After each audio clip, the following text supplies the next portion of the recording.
Hello and welcome. This is section 11.3 in a NAMS class. This is our first video for it. And guys, this is a huge one, okay? This is a big one because this is really how the majority of interest in the real world is actually calculated. It's called compound interest, okay? Please pay attention today. In addition, I will tell you, you absolutely must have a calculator on you right now. You need to plug in all the things that I'm calculating right here in this video to make sure you're getting it right. It's the biggest place that kids have trouble with. Trust me, get a calculator out and actually work through it, and stop this video and pause it at each example, making sure that you go ahead and get the same stuff I do. Please do, and let me know if you don't tomorrow. Alright, so what are we talking about today? Well, today we're talking about compounded interest. Some basic vocabulary we have here. Do me a favor. Whoops, I made a mistake there.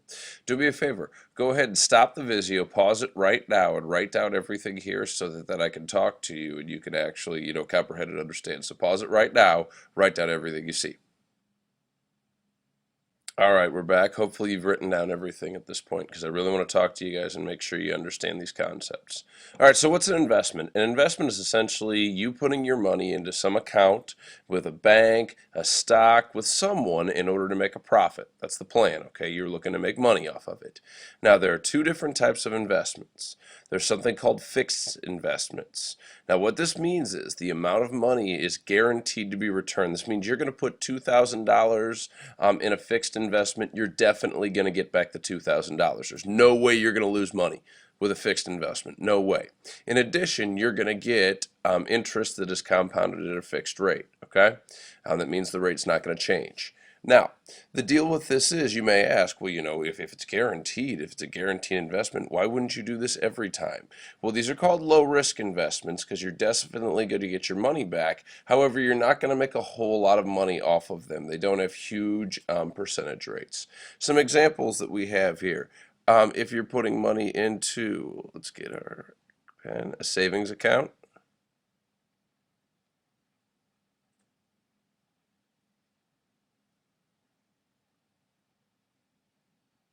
So that's you putting regular money into a savings account or a savings bond.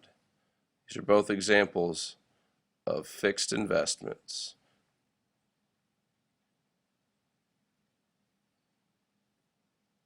All right. So if we have fixed investments, we also have something called variable investments. Now, what a variable investment is one where there are no guarantees on the amount you actually invested or the interest rate.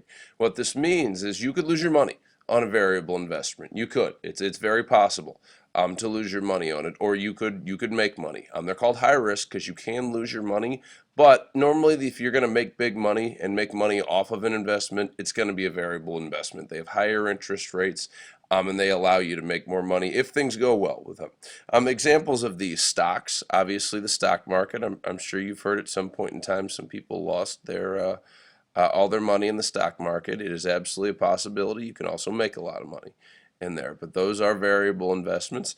In addition to stocks, mutual funds.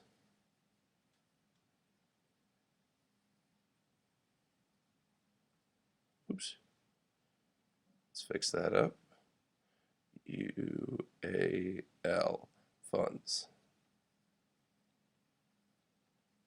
All right, so fixed investments and variable investments. Now, both of these fixed investments and variable investments are going to apply compound interest. This is the real interest, the stuff that really goes on in the real world. It's basically interest that is computed on the principal and any accumulated interest. Now, with our compound interest, we have a formula that we used every time. This is one you're absolutely going to need, guys. It says A equals P times 1 plus R over N to the NT power. So that you know, right here, this is multiplication in between N and T, up there in the exponent. Now let's define some terms. P is the principal.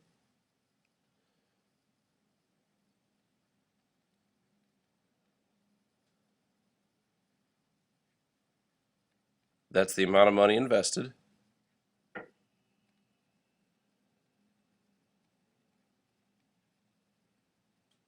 R is the rate. As has been the case all chapter, it must be as a decimal. So once again, when they give you 12%, that means your rate is actually 0.12. Make sure we're converting those to decimals. We will definitely miss on that if we're not. Moving on from there. Oh, let me erase this. Okay. There we go, good enough. Not sure what happened there, but we're going to keep on going here. And this is the new stuff, N. N is the number of times compounded per year. What it means to compound, it basically, any time the bank or the source compounds the investment, money is made, interest is made. So the number of times that you compound it, the more number of times it's compounded, the more number of times interest or money is made off of it. And this is per year. So, what are some possible N values? Well, when we're talking about N, let's say the problem says it is compounded annually. That's once per year. N would equal 1. Semi-annually, N would equal 2. Quarterly, well, quarters happen 4 times a year. N would be 4. Maybe your interest was compound monthly. Well, in 1 year, there are 12 months. That's why N would be 12 in that situation. And daily. In the situation of daily, in any given year, we generally have 365 days. N would be 365. So those are the different N values, and it'll tell you in the problem which one you're using. I'm going to point out N is featured 2 places, here as well as up here in the exponent. That's correct, okay? There's no mistakes there. You will enter N twice, and we will talk about that as well. Finally, we have T. T is number of years, and it's time in years. All right, so let's look at a couple of examples. I'm starting out, find the amount of money in an account with the given information. So the first thing I'm going to do, I'm going to write out my formula. A equals P times 1 plus R over N to the NT power. So as we look here, in our example, we want to define everything. Well, 7,000 is the amount of money we're putting in the bank. We call that P. 3 years. Years is the determination of time. That's my T value. 5.5%, that's R, but in this case, I need to turn R into a decimal. If I took 5.5% and moved the decimal place back 1, 2 spots, inserting a 0, R here is 0.055. Make sure we remember that one. And monthly. The compound period is the N. If this is being compounded monthly, that means it's being compounded 12 times. And all I do is enter all this information in. So A equals, P in this case was 7,000 times 1 plus the R was 0.055. The N in this case was 12. And this is taken to the N times T, which is 12 times our T value, which is 3. Now, one suggestion, you can almost just enter this into your calculator straight across the board. But I will suggest that you go ahead and do your multiplication of the exponents first. 12 times 3 is 36. So I'm going to write this out once again as 7,000 times 1 plus 0.055 divided by 12. And that's all taken to, the, again, 12 times 3 was 36. When all that computes out, our answer in this case should be $8,252.64. Check it. Make sure you agree. All right, moving down to the bottom, let's do another example. Same idea going on here. I'm going to define everything in this case. So I know my formula for this is that A equals P times 1 plus R over N, and it goes to the NT power. All right, so in this case, there's our P. 2 years is our time. 4% as a decimal is 0.04, and compounded daily means N is 365. I'm going to roll it all into my equation. A is going to equal, P in this case is 8,000 times 1 plus the rate was 4%, which is 0.04. And in this case was our daily, the 365. And this is all going to be taken to the n times t.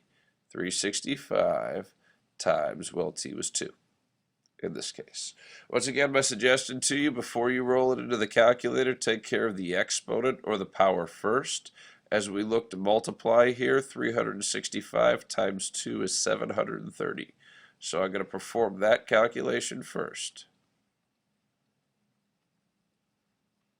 And then roll it to get an answer. Answer in this case should be $8,666.26.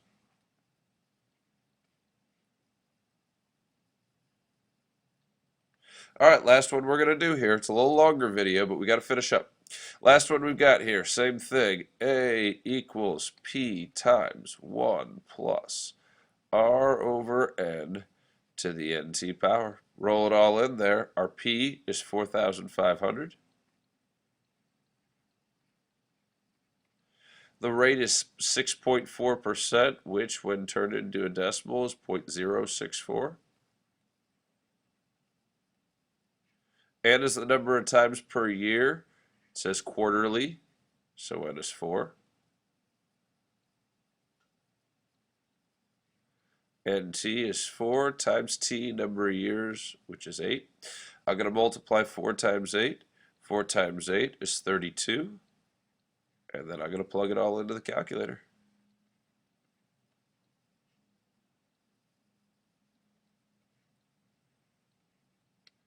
Final answer on this one should be $7,478.44.